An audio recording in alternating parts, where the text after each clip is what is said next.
Good afternoon. I am here to come and talk about what happens when things get hard. I'm talking about this primarily because I went live on Sunday morning, and it turns out that the Wi Fi in the hotel was really poor, and only the first minute of the 15-minute live was saved.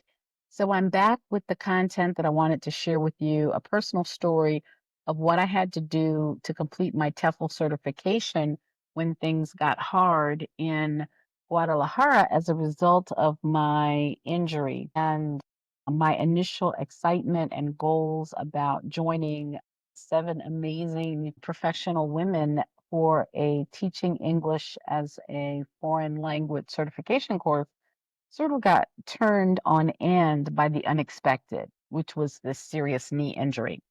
So, before I tell you how I responded to when things got hard for me, let me tell you who I am. If you're new here, welcome. If you're a current subscriber, welcome back. My name is Dr. Crystal, and I am here today because every week I try to bring you an update on what's going on my sabbatical. I left Chicago, Illinois, a teaching position at a public university in Illinois about 13 months ago, semi retired, and went on sabbatical, traveling to now 6 countries plus Puerto Rico since I left. And I am currently in Puerto Vallarta, Jalisco, in Mexico, speaking to you from my Airbnb. And I am also excited to report that I did successfully finish the TEFL certification course. And TEFL, if you don't know, stands for Teaching English as a Foreign Language. I took an intensive 4-week TEFL course and an intensive 1-week Spanish intermediate course in Guadalajara. And so I just completed that last weekend and arrived here on Monday.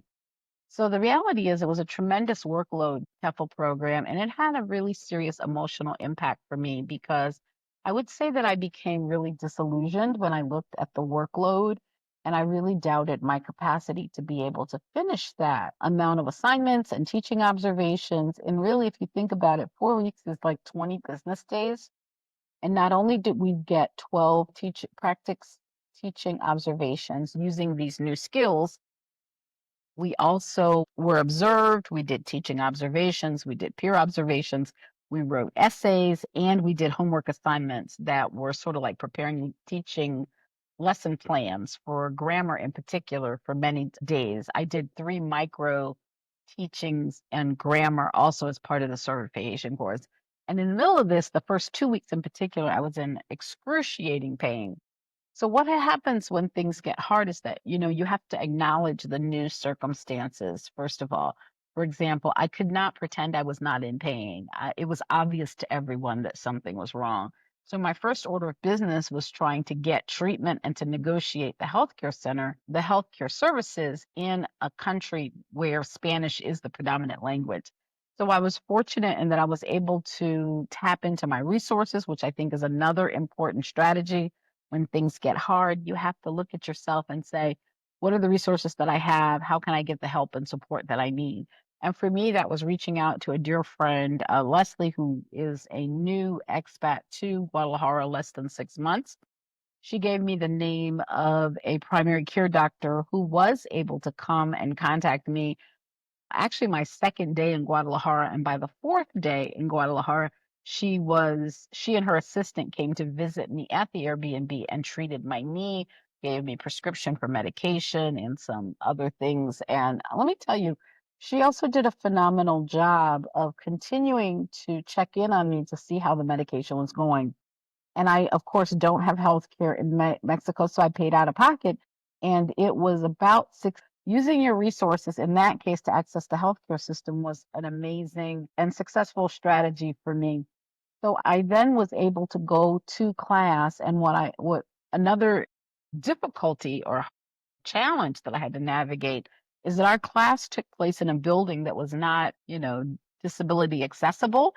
And so although I had a knee injury, I still had to navigate going upstairs to go to class and for my own, not only my teaching practicums, but also my actual class. And when I first moved into the hostel that we stayed in, I was also in an upstairs unit. I had been placed in an upstairs unit. So I was fortunate in that I was also able to communicate what I needed to the people at the hostel. And they were then willing to put me in a first floor unit, but it took a couple days for that happen. So one of the questions that I would say is really important is not only are you reevaluating your goals and your resources, but you're also looking at, can you bounce back? I have to be honest with you and tell you that I asked myself the question, should I continue in this certification course, knowing how demanding the teaching schedule was and the assignment schedule was? Could I push through the pain? What else do I need to do? So I had to lower my expectations, to be quite honest. I said to myself, given that you're in pain and you need to rest, you need to think about, so you're not going to be the star student here. And if you come from a tradition where you have always been a very successful student, you've always done a work high level, performed at a high level, it's really difficult to give yourself permission to listen to your body, listen to your intuition, and give yourself the grace and the mercy that you need to adapt to the reality of the situation. So my personal decision was to use the strategy of taking each day and each assignment at the time. I tried to reimagine what success would look like as just finishing the assignment and turning it in on time and giving myself the self-compassion to allow myself to turn in an assignment that was not what I thought was my actual best work. And let me be honest with you, by choosing to reframe that as doing the best that I can under the circumstances, I was able to celebrate small victories. The first weekend of the course, I actually spent all day Saturday and most of Sunday in a coffee shop. I have a picture of the coffee shop that I'll be able to share with you later, called Living Cafe. And it was literally giving me life to be able to go to that cafe and to work on the essays in particular that often were due on Monday morning at 9 a.m.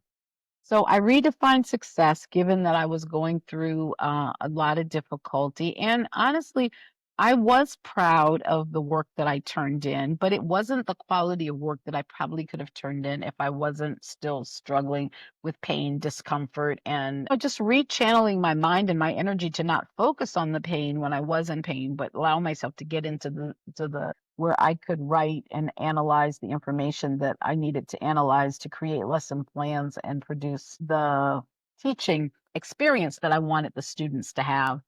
So I will say that one of the other things that happened as a result of me being in this experience of the certification course was that I was also able to say to myself, how do I build relationships with the people who were here? This course was also special in that it was a female only course. Four of the eight women, myself included, experienced educators from 1 year to myself at actually there was a woman there who was slightly younger than me, also from Chicago, who had already, I think she said 25 or 30 years experience teaching at the high school that she was from.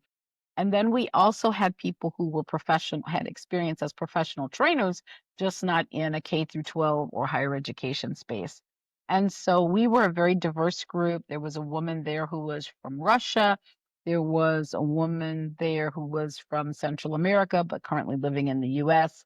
There was a woman there who had dual citizenship between Mexico and her location, I don't remember where in the US, where she was currently teaching, and also women who were native Mexicans who had traveled the world and had come to the certification course, sort of like the people who were there that were not native Mexicans who wanted to use teaching English as a way to contribute as they traveled the globe.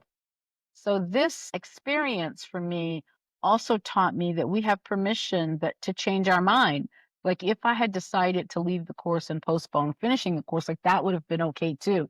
And kind of once I gave myself permission to take it one day at a time and say, oh, I'm not going to do this in the way that I thought. I'm going to do it in a different way. And I'm going to approach each day with the energy and the resources that I have navigating the pain.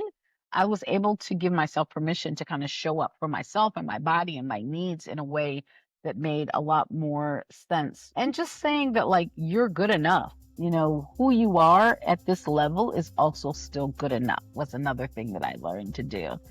So I do want to say that I have a little announcement, which is that Next week, I have been a part of a very special project, a book anthology. And next Thursday at this time, the book anthology, which is called Grow Your Brand's a Big Deal or Your Brand's a Big Deal.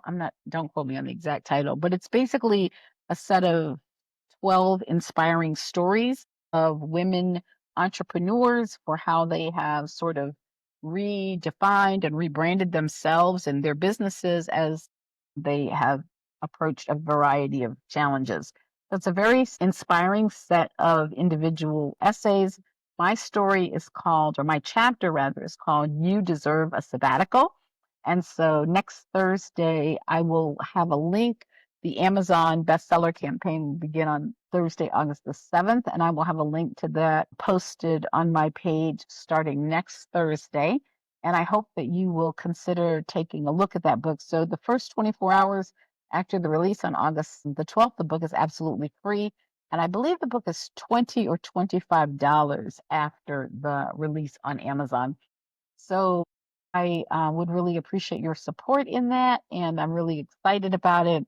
I think it's a very useful chapter for people who are navigating a career season where you feel stuck or you feel like the job has become stale. You need a reset, you need to renew. And I really wrote most of it while I was on sabbatical in Europe. I was actually in the Airbnb in Montpellier, France, and I finished it when I came back to Spain after sort of a long weekend in Spain. So I think it's a beautiful story with a lot of really useful and interesting stories, and I'm so excited to see the hard copy of the book come out.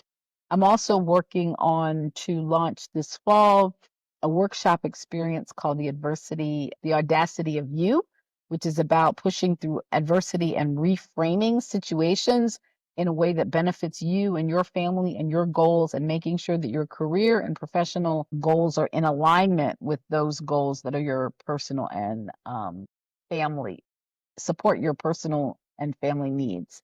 So thank you so much for watching, and I really appreciate your support.